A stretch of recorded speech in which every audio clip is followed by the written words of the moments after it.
Thank you. 2 minutes, 13 minutes, 2 minutes. How often a woman hears that she has breast cancer. 13 minutes. How often a child loses their mother to this terrible disease. It's a horrifying statistic. And sadly, it's one that I know all too well. I was 14 years old, the age some of you are in this audience. I was a freshman in high school, excited for the new adventure, focused on fun and friends and my future. I grew up in a small town outside of Chicago with my mother, who was an amazing woman, full of love, full of joy, and had a zest for life like no one else. Despite growing up in the foster care system and as a ward of the state, she was the true embodiment of love, joy, happiness, and grace. Every day I would come home from school and she would wait for me at the door with a look of eager anticipation, waiting for me to tell her about each and every moment that we had been apart. But on one particularly chilly fall day, when I got to the house, she didn't have that usual exuberant smile. She had a look of pain and anguish on her face. She told me she had breast cancer. She told me it was stage 4. She told me she had a 10% chance of survival. In that moment, my life forever changed. My life pivoted 180 degrees. You see, my mother was my very best friend, my closest confidant, my true north. And my carefree childhood immediately transitioned into focusing solely on her survival. My little sister was 2. My mother was 41, the very age I am as I stand here tonight. Within days, she was rushed into surgery, spent the next 2 weeks in the hospital, and I stayed by her side each and every moment. I took copious notes that the doctors told us. I practiced taking care of her wounds, and for 15 days, never left her hospital room. I clung to her as she fought for her life. And at 14 years old, I felt so helpless. I used to lay awake in the night dreaming of becoming an oncologist, simply so I could understand what was happening around me. By the grace of God and my mother's sheer willpower, she stayed with us another 15 years and took her last breath 3 weeks after my sister graduated from high school.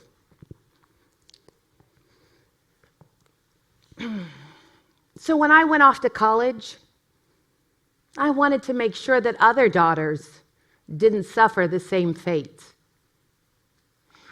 You see, 5 to 10% of breast cancers are the result of a genetic predisposition, but 90 to 95% are the result of environmental factors, lifestyle factors, environmental factors like food and pollution, and especially chemical exposure. And I needed to do something that could protect other people like my mother, and something that could empower other people to protect their families and the ones that they love.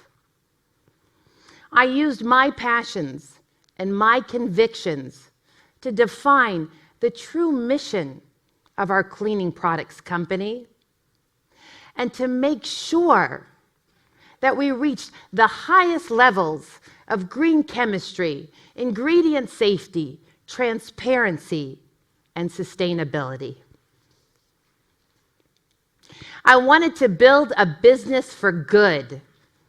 I wanted a business that could tackle some of the greatest challenges we face, including the health and wellness of our people and the health and wellness of our planet. And to truly be successful in business in the long term, we can no longer focus on short-term profits. Business for good focuses on creating long-term value by addressing the most important needs of our consumers and all of our stakeholders, and by creating true value for shareholders in the long run. Today, we're seeing an increase in so many illnesses. Acute conditions like cancer, nerve and organ damage, chronic conditions like asthma and eczema. 1 in 8 women will be diagnosed here in the United States with breast cancer during her lifetime. 1 in 12 will struggle with the difficulties of breathing with asthma. This year alone, 10,000 children will be diagnosed with cancer. And we know there's a definitive link between the toxic ingredients and products that we use every day in food, in personal care products, and cleaning products, and these pervasive illnesses in our society. So what can we do? I know so many people feel hopeless. I certainly felt helpless as a 14-year-old little girl. But there is so much you can do. You can use your voice. You can use your time, and you should use your business to address this crisis.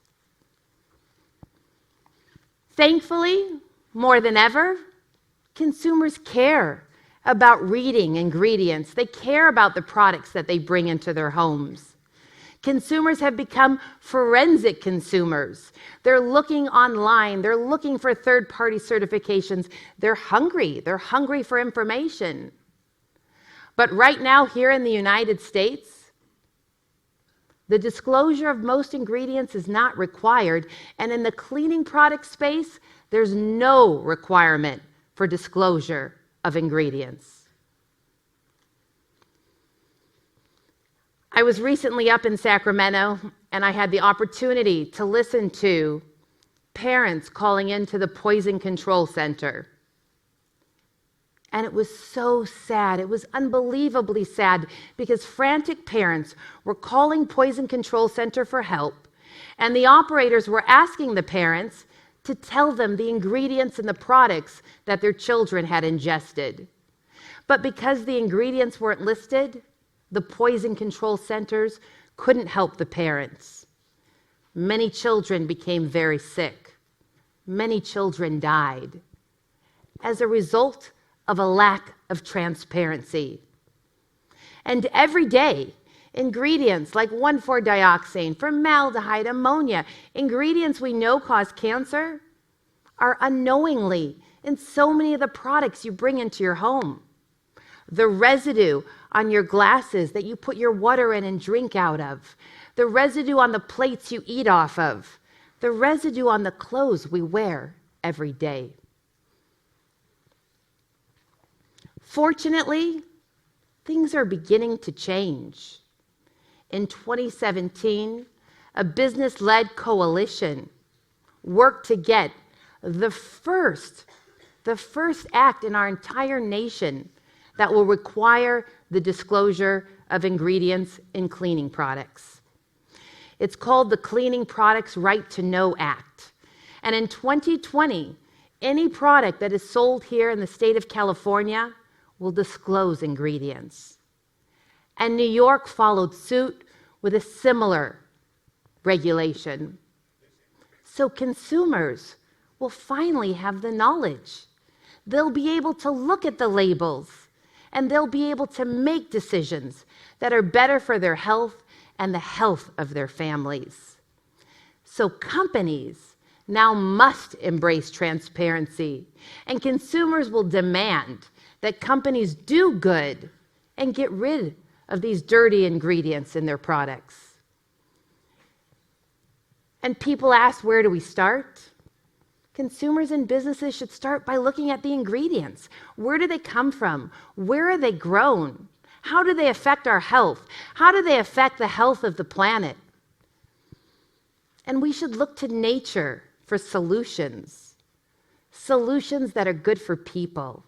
Solutions that are good for our planet. And solutions that are good for profitable business. Good ingredients are good for business. You can see me here walking in the lavender fields, the first cut of the season. I rode the combine, met with the farmers for the essential oils that we put into our products. And essential oils are wonderful. They really harness the authentic smell of the plants they come from. And we can use them in lieu of artificial fragrances that are oftentimes allergy-inducing or health-damaging. We have great choices in nature. We can get rid of the use of petroleum-derived ingredients that are toxic to our health and to the health of our planet by switching to coconut, a wonderful, renewable resource, a sustainable resource, a tree that bears fruit for 60 years, supports 3 generations of farmers, is one of the healthiest fruits, and can be used for everything from surfactants and cleaning agents to wholesome nutrition. And even within nature, we can make better use of different resources. Here's a picture of my daughter and I. We took this last year when we were in Anji, China, and we were harvesting the bamboo shoots. And bamboo is such a wonderful crop. It produces 30% more oxygen than trees.